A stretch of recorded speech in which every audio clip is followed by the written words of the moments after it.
watching CASSIUS Rifle TV in association with Mecklen's Gym Marbella. We're at the press conference here for Crolla versus Barroso. With me, I'm joined by Martin Murray. How are you, Martin? Good, mate, good. Yeah? You? All good, all good. Stuff, good Been stuff. seeing you for a little while. Yeah, it's been a while.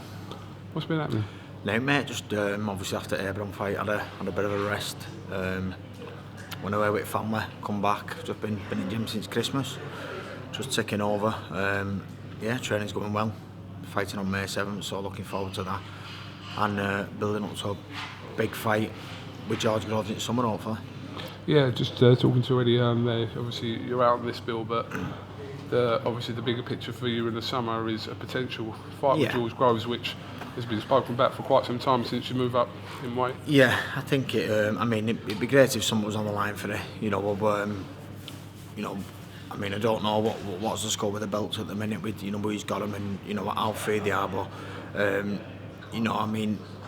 me and Groves, I think we're in that position where the fight really has to be something on the line.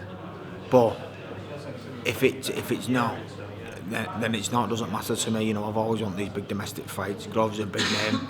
Groves is a good fighter. I know I'm better. I know I'll beat him. So yeah, mate, it's a fight that I want to know. The fight fans will want it, and I think we'll put on a good show. But obviously, if there's the opportunity of a world title fight that was to sort of materialise in between now and the summer, then you've got another option there, obviously. Yeah, well, of course I've. Yeah, I've 4 world title fights now. It's how many did Frank Bruno have? 4. 4. Although there's quite a few that's in the. Yeah, so I'm on 4. Obviously, come up short 4 times, but only just. You know what I mean? Barring Golovkin, my only 3 blemishes on my career against world champions in their own backyard, all debatable. So I know I'm at that level. I just need a bit of luck next time, and if one world title fight comes up in between, then obviously I'm going to jump at it.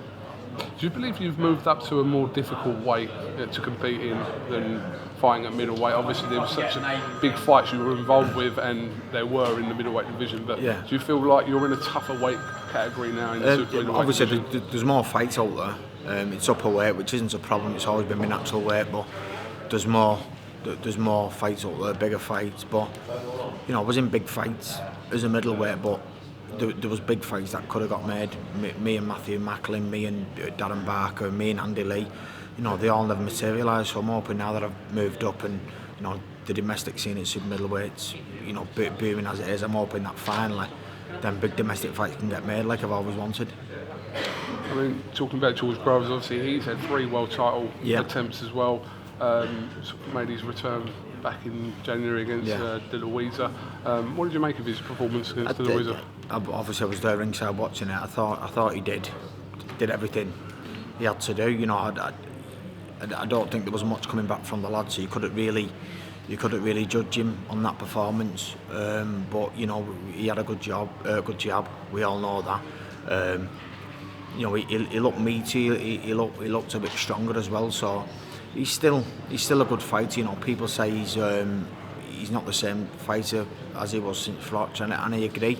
I think he has lost it a little bit since Froch, but he's still a good fighter, still a dangerous fighter. But like I said, from his last fight, I couldn't really judge him on that because like I said, there was nothing much coming back from who he fought. Do you believe that you and George are potentially sort of at a similar sort of situation regarding the world title attempts that you've had and where you are in your careers? Just in front before, he's on 3, so I'm winning that one. But do you believe that you're sort of at the sort of, not a crossroads, but it is sort of your stages of your career? He might feel that he is. I don't. People haven't seen the best of me yet. I've got so much more to give, and I don't know whether he feels that. That's why I'm saying it'd be great if there was something on the line, but there doesn't have to be, because I don't feel him at that position where it is a make or break fight for me. But it is. I believe it is for him. But you could kind of say the winner goes on to better things and the loser goes on to not as good. But that's boxing. That's the way it is in boxing. But I think hopefully the fight does come off, and we both are pulling along on the line. But I don't believe it's a make or break fight for me. You've recently made some obviously changes to your sort of managerial side of your boxing career. Recently signed up with the MGM out in Spain. How's that been going for you? Yeah, it's been great. Yeah, you know, I said this in the press release when I first got signed by MGM.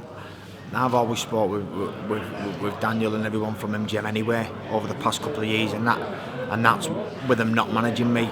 You know, I've always spoke with him for advice, and he's always helped me out. So I had a meeting with me then agent Andrew McCall, obviously you know Andy, and he's that busy with his businesses. He said, listen, I think you should go and sign with MGM because I know that they'll look after you. And they want the best for you, and that's the case. You know, I know now that I'm with them, I'm going to get the right fights and the right deals. So everything's going well, and I'm, you know, looking forward to the future. What sort of opponents have been sort of touted for May the 7th? Have you discussed anything yet? Not got a clue. No, I'd obviously, you know, it was kind of spoke about when, because my 3 world titles previous to this one, I've always come back and like, you know, when I fought Sturm, I come back on I think it was a 6th rounder and undercard at Velodrome, and then I fought Martinez, and then I come back in London in a 10 against Kamitska, but I shouldn't have fought, was ill, but he had to fight, you know, but that's another story. And then it was the Golovkin one where again I fought, and then I come back, I signed with Matchroom, and you know, it was good because I was fighting in Liverpool where the Echo, where I've always wanted to fight but I never have. But it was still an undercard fight, whereas, you know, we did speak about coming back and fighting in a 12-round fight, coming back straight away. And fair enough, it's not going to be top of the bill, but I'm hoping that it is going to be, you know, some fight or some meaning, you know, a 12-round fight or some sort. That's what I would have thought. But there was talk a couple of weeks ago. We had a meeting with Eddie. There was loads of names getting mentioned. You know, Paul Smith got mentioned, obviously. I accepted that fight. He mentioned Daniel Geale possibly, you know, coming over from Australia. Obviously, I accepted that, but you know, nothing seems to materialise from them. So May 7th without an opponent yet. But I think, obviously, I think looking at the bigger picture there, I think it's obviously the Groves fight and a world title fight. Obviously, if it comes in between. Is the Paul Smith fight off the table now? I've not got a clue. I don't know. Obviously, I know, you know, Smigger's proved he'll go anywhere and fight anybody. I've done the same. So, you know, I'm not saying that he's knocked it back. I don't think he has, because he wouldn't. But I know I've not. So, you know, I don't know what's happened in between. But yeah, the fight was mentioned, and then it disappeared. So I've not got a clue. Is James Geale an option there as well? Yeah, definitely. Yeah. I mean, the big fights. The big fights. You know, he's a world champion. They're the fights I want. So, and like I said earlier about domestic fights, I want these big domestic fights. So James Geale definitely is an option. But it's whether I'm an option to him, I don't know. Definitely exciting times ahead. Anyway. Yeah, it is, mate. There's some big fights out there for me. So yeah, mate. I'm just lucky I've got options. You know, there's so many options out there for me. So, you know, I'm expecting a big couple of years. All right, well, listen, Martin, thank you very much for talking to IFL TV. And like I said, we'll await news of your opponent for the May 7th card first, ahead of anything else, and then if it is you and Groves in the summer. That's it, mate. Be a good fight. Yeah, definitely. Thank you very much, Martin. Cheers, mate. Thank you.